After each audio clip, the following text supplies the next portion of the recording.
We're told your monthly mortgage payment includes the following costs.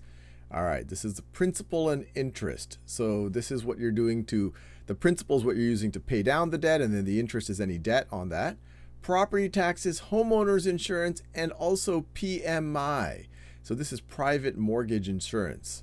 So how much does escrow add to your monthly cost? So pause this video, have a go at that before we do it together. Okay, so let's just remind ourselves what escrow even means.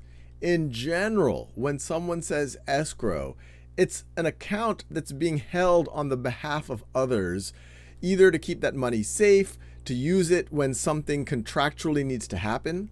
When we're thinking about our mortgage payment, escrow is when your lender takes other stuff on your behalf in order to make sure that it gets paid.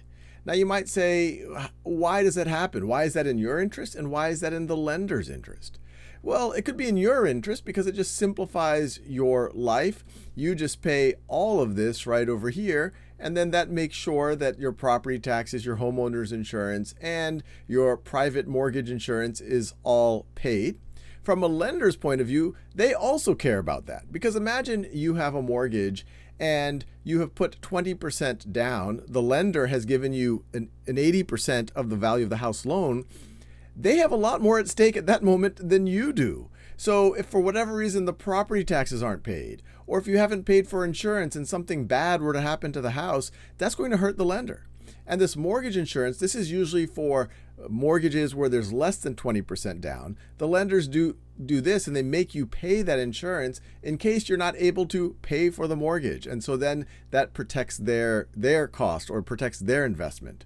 So when we think about the escrow, it's this money that they're holding on your behalf. There's oftentimes ways that you don't have to do this as part of your mortgage payment, where you could pay it separately. But as I said, sometimes it's more convenient, and sometimes the lender really wants you to do it this way, or they might even lower the interest rate if you do some of these things as part of the escrow. If they're able to take these funds on your behalf, where did that come from? On your behalf, and then pay it to the insurance company or to the county for you. So how much did escrow add to your monthly total? So $250 plus $125 is $375. Plus 105 is $480, and we're done.